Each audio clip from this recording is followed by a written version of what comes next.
Whispered Ingredients. I'm Marcus Sage, your host, and I'm here to whisper you peacefully to sleep while we journey through the wonderful world of culinary traditions. Tonight, we're diving into the comforting embrace of apple pie, that golden, flaky masterpiece that has warmed hearts and homes for centuries. We'll explore its rich history, walk through each step of creating this beloved dessert, and discover the remarkable stories behind every single ingredient that makes apple pie so special. From the orchards where apples first grew wild to the modern kitchens where families still gather around this timeless treat, we have quite a delicious journey ahead. If you enjoy these relaxing cooking stories, please give this video a gentle thumbs up and consider subscribing for more whispered culinary adventures. I'd love to hear about your own apple pie memories in the comments below, perhaps a story about a grandmother's secret ingredient or your first attempt at making this classic dessert.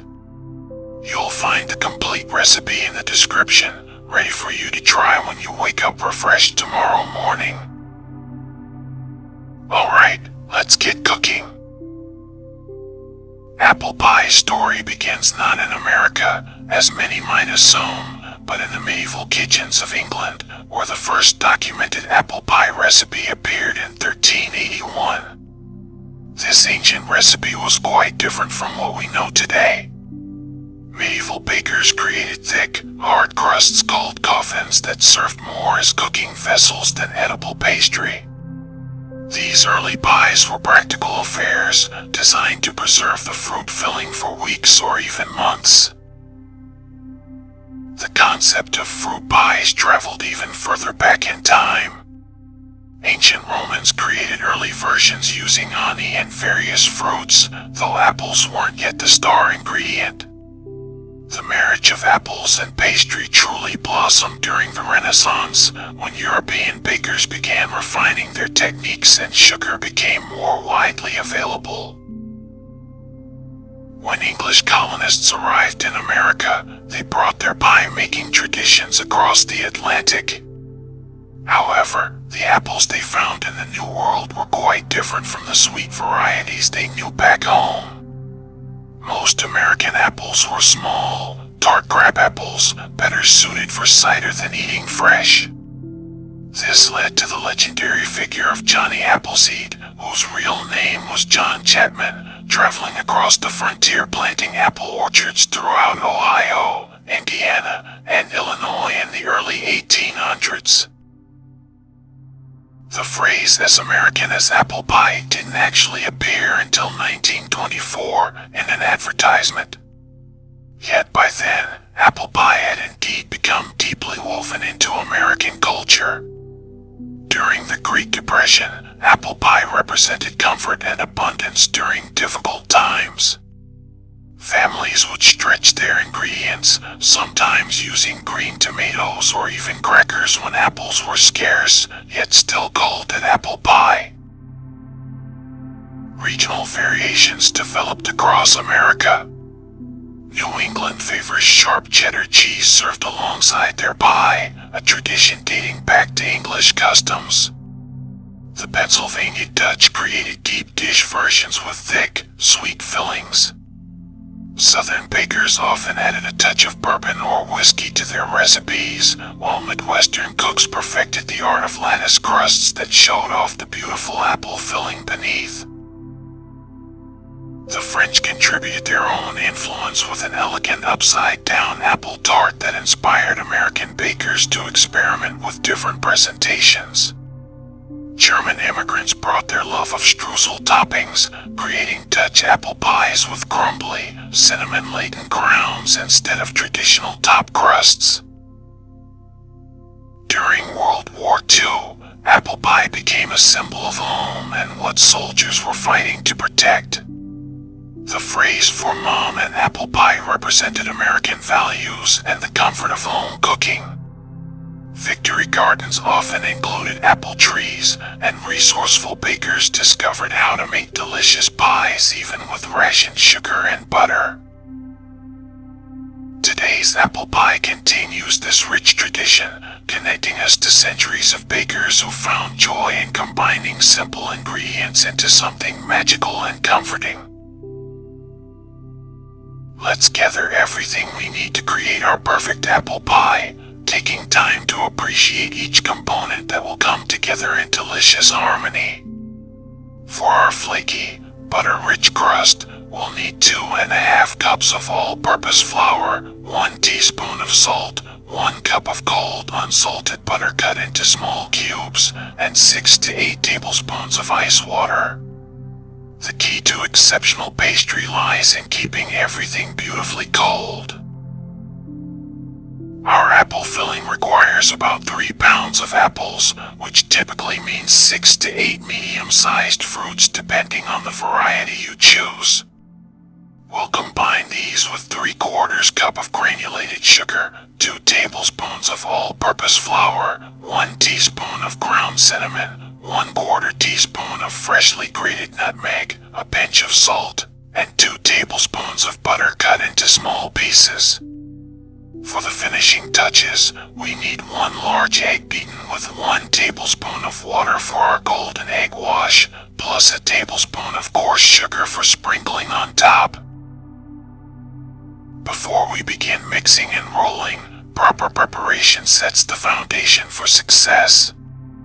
Remove your butter from the refrigerator and cut it into half-inch cubes, then return it to the cold until needed. This ensures the butter stays firm enough to create those wonderful flaky layers in our crust. Fill a small bowl with ice water and set it aside, as we'll add this gradually to bring our dough together. Choose a large, clean work surface for rolling out pastry. A marble or granite counter works beautifully because stone stays naturally cool, but any clean surface will serve us well. Lightly dust your workspace with flour, but not too much, as excess flour can make our crust tough rather than tender. Prepare your apples by washing them gently under cool running water. Pat them dry with a clean kitchen towel before peeling. A sharp vegetable peeler or paring knife works perfectly for removing the skin in long, satisfying ribbons. Once peeled, cut each apple into quarters, remove the core and seeds, then slice each quarter into thin, even pieces about 1/8 inch thick. Consistent sizing helps ensure even cooking throughout our pie. As you slice the apples, place them in a large mixing bowl. If you're working slowly or preparing the filling ahead of time, a gentle squeeze of fresh lemon juice prevents the apple slices from browning, though this step isn't absolutely necessary if you're assembling the pie right away. Preheat your oven to 425 degrees Fahrenheit, positioning the rack in the lower third of the oven. This placement helps ensure our bottom crust bakes completely and doesn't become soggy from the fruit juices above. A soggy bottom crust is one of the most common challenges in pie making, but proper oven positioning helps create that perfect, golden foundation. Gather your essential tools, a large mixing bowl for combining ingredients, a pastry cutter or 2 knives for cutting butter into flour, a rolling pin for shaping our dough, and a 9-inch pie pan for baking. Glass or ceramic pie pans work wonderfully because they can duct heat evenly and allow you to see the bottom crust as it browns. Consider placing a large rimmed baking sheet on the oven rack below where your pie will bake. This catches any juices that might bubble over during baking, saving you from cleaning the oven later and preventing any smoky surprises. The temperature of your kitchen matters more than you might expect. On particularly warm days, you may need to chill your mixing bowl and even your flour for a few minutes in the refrigerator. Cold conditions help maintain the butter's structure, which creates steam pockets as the pie bakes, resulting in that coveted flaky texture. Take a moment to read through the entire recipe before beginning. Pie making baking flows most smoothly when you understand each step and have everything prepared and within reach. This gentle preparation ritual helps create the calm, focused mindset that leads to baking success. The beauty of pie making lies in its meditative rhythm. Each step builds upon the previous one, creating a peaceful flow that transforms simple ingredients into something truly special.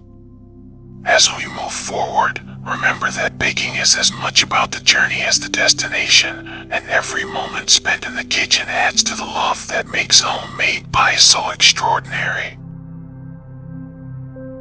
Now we begin the meditative process of creating our pastry dough, where gentle hands and patience yield the most beautiful results. In your large mixing bowl, whisk together the flour and salt until evenly combined. Add the cold butter cubes, tossing them lightly with your fingers to coat each piece with flour. This coating helps prevent the butter from clumping together as we work. Using a pastry cutter or two knives held in a crossing motion, cut the butter into the flour mixture. Work with a gentle, rhythmic motion, cutting through the butter repeatedly until the mixture resembles coarse breadcrumbs with some larger, pea-sized pieces of butter still visible. These larger pieces create wonderful flaky layers as they melt during baking, so don't worry about achieving perfect uniformity. Sprinkle 3 tablespoons of ice water over the flour mixture, then use a fork to gently stir and toss the ingredients together. Add more water 1 tablespoon at a time, stirring gently after each addition until the dough just begins to hold together when pressed. The dough should feel slightly moist but not wet or sticky. Different flours and humidity levels affect how much water you'll need, so trust your hands more than exact measurements. Turn the dough out onto your work surface and gently gather it together, pressing it into a cohesive mass. Divide the dough into 2 portions, making one slightly larger than the other. The larger portion becomes our bottom crust, while the smaller piece forms the top. Shape each portion into a flat disc, wrap them in plastic wrap, and refrigerate for at least 1 hour. This resting period allows the flour to fully hydrate and the butter to firm up again. While the dough chills, prepare your apple filling by combining the sliced apples with sugar, flour, cinnamon, nutmeg, and salt in a large bowl. Toss everything together gently but thoroughly, ensuring each apple slice gets coated with the sweet, spiced mixture. The flour helps thicken the natural juices that release during baking, preventing a watery pie. Remove the larger disc of dough from the refrigerator and let it sit for about 5 minutes to soften slightly. On a lightly floured surface, roll the dough from the center outward in all directions, turning it occasionally to maintain a round shape. Roll it into a circle about 12 inches in diameter and 1/8 inch thick. The dough should be large enough to line your pie pan with some overhang.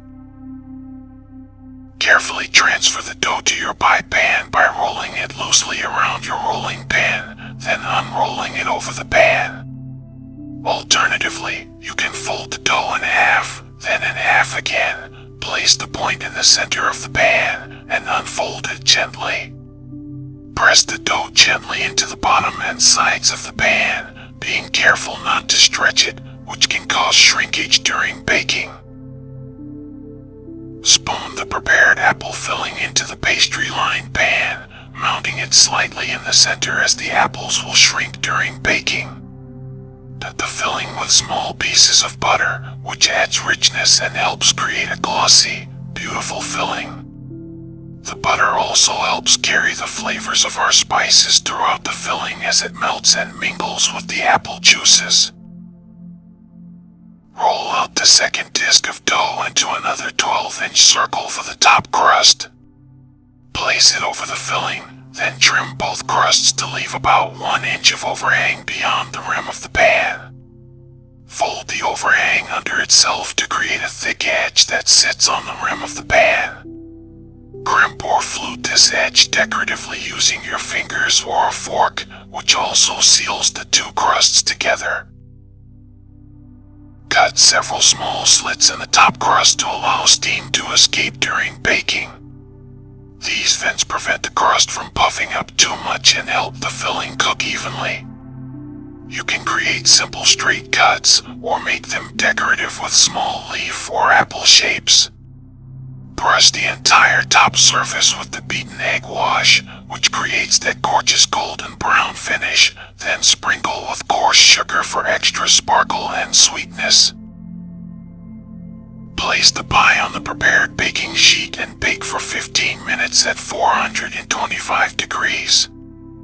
Then reduce the temperature to 375 degrees and continue baking for 35 to 45 minutes until the crust is golden brown and the filling is bubbling through the vents. If the edges brown too quickly, cover them with strips of aluminum foil. Cool the pie on a wire rack for at least 3 hours before serving, allowing the filling to set properly into that perfect, sliceable consistency we all love. Let's explore the fascinating stories behind each ingredient that makes our apple pie so wonderfully satisfying, beginning with the star of our show, the humble yet remarkable apple. Apples belong to the rose family and originated in the mountains of Kazakhstan, where wild apple forests still grow today. These ancient ancestors of our modern apples were small and quite tart, nothing like the sweet, crisp varieties we enjoy now. The journey of apples from wild fruit to cultivated treasure spans thousands of years. Ancient Greeks and Romans cultivated apples, though they were still quite different from today's varieties. The process of grafting, discovered by ancient civilizations, allowed farmers to reproduce the exact characteristics of particularly delicious apple trees. Every Granny Smith apple, for instance, descends from a single tree discovered by Maria N. Smith in Australia in 1868. For pie making, the best apples balance sweetness with tartness and hold their shape during baking. Granny Smith apples remain the gold standard for pies because their firm flesh doesn't turn to mush when heated, and their bright acidity balances the added sugar beautifully. Honeycrisp, Braeburn, and Northern Spy also make excellent pie apples, each contributing their own subtle flavor notes to the finished dessert. Apple varieties number in the thousands worldwide, each developed for specific qualities like storage ability, climate adaptation, or particular flavors. Some apples excel when eaten fresh, while others transform beautifully when cooked. The science of apple breeding continues today, with new varieties appearing regularly that combine the best traits of their parent trees. Our flour comes from wheat, one of humanity's oldest cultivated grains. Wheat domestication began around 10,000 years ago in the Fertile Crescent, fundamentally changing human civilization by allowing people to settle in permanent communities rather than following nomadic lifestyles. The development of agriculture centered around grains like wheat enabled the rise of cities, writing systems, and complex societies. All-purpose flour, our choice for pie crust, contains a moderate amount of gluten-forming proteins. When mixed with water and worked gently, these proteins create just enough structure to hold our crust together while remaining tender. Too much mixing develops the gluten excessively, resulting in tough, chewy pastry rather than the flaky, delicate texture we desire. The milling process that transforms wheat berries into flour has evolved dramatically over centuries. Ancient civilizations ground grain between stones, a method that produced coarser flour but retained more nutrients.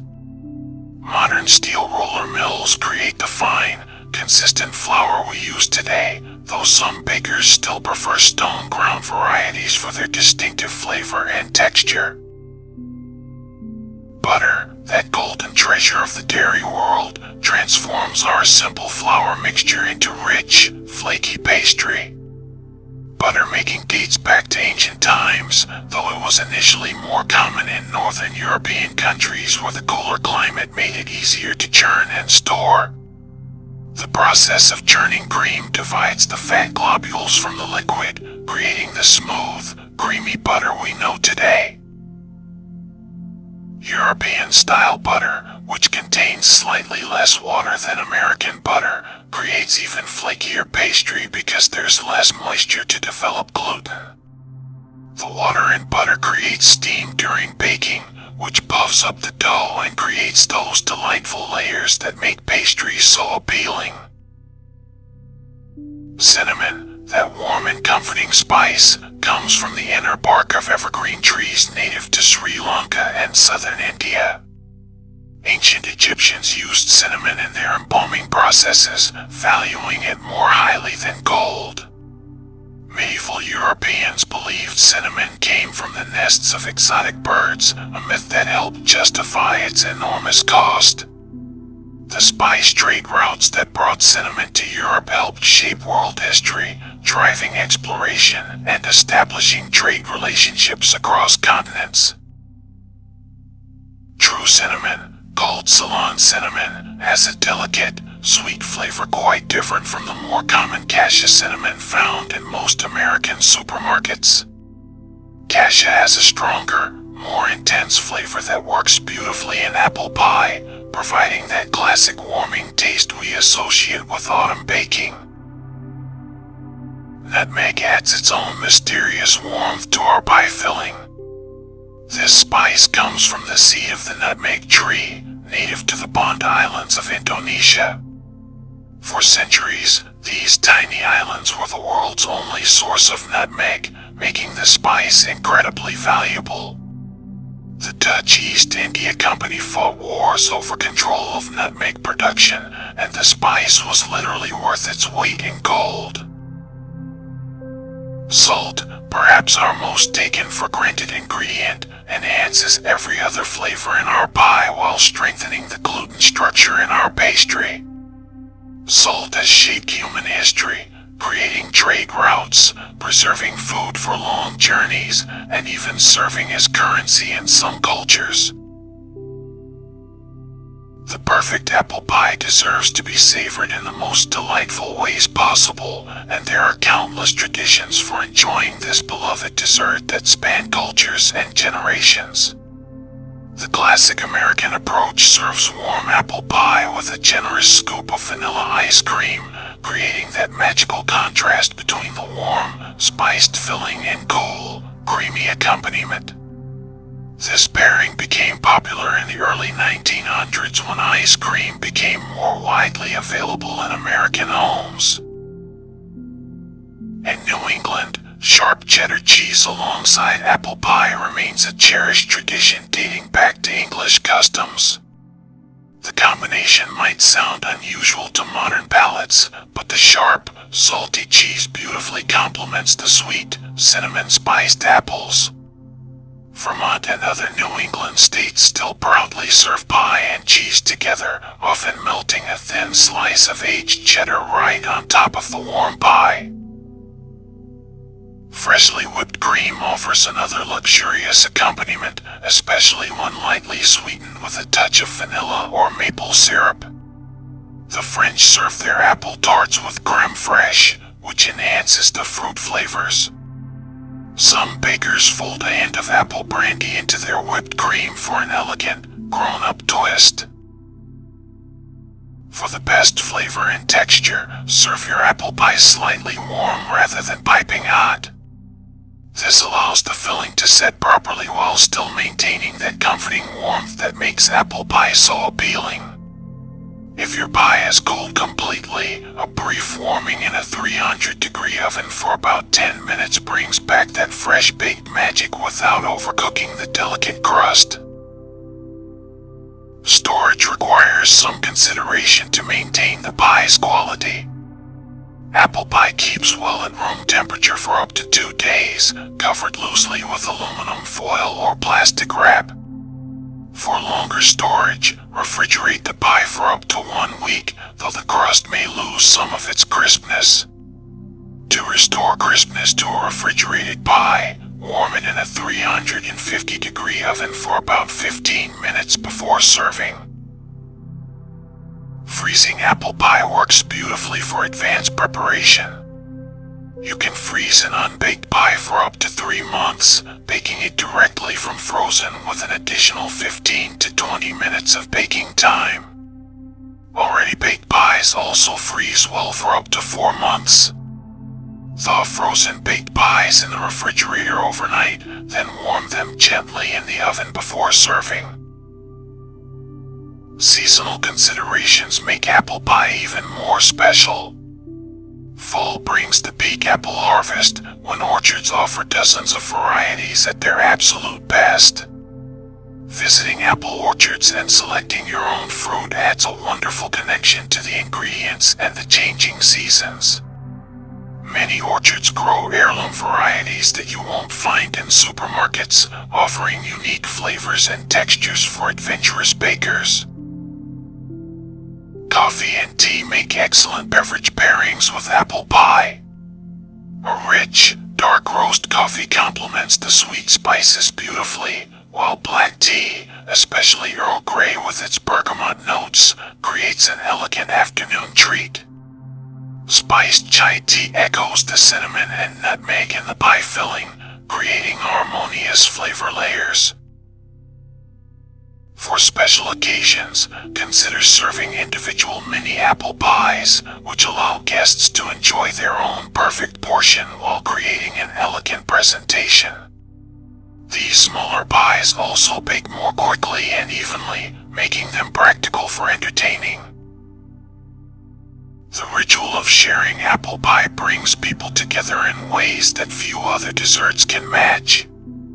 Whether it's a holiday gathering, a casual family dinner, or a community potluck, apple pie creates moments of connection and comfort. The anticipation as it bakes, filling the kitchen with those incredible aromas, becomes part of the experience itself.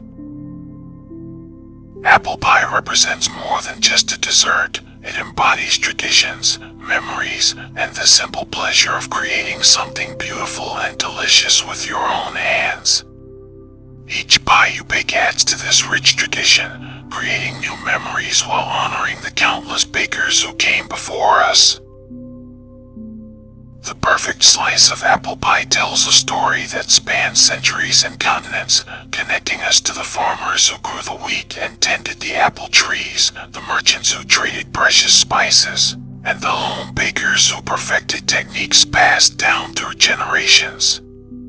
When you take that first bite of your homemade apple pie, you're participating in one of humanity's most enduring culinary traditions. And on that note, we've completed our gentle journey through the wonderful world of apple pie, from its medieval origins to the modern kitchen, from simple ingredients to the finished masterpiece cooling on your counter. Thank you for joining me tonight on Whispered Ingredients. I hope your dreams are filled with the warm aromas of cinnamon and baking apples, and I'll see you next time.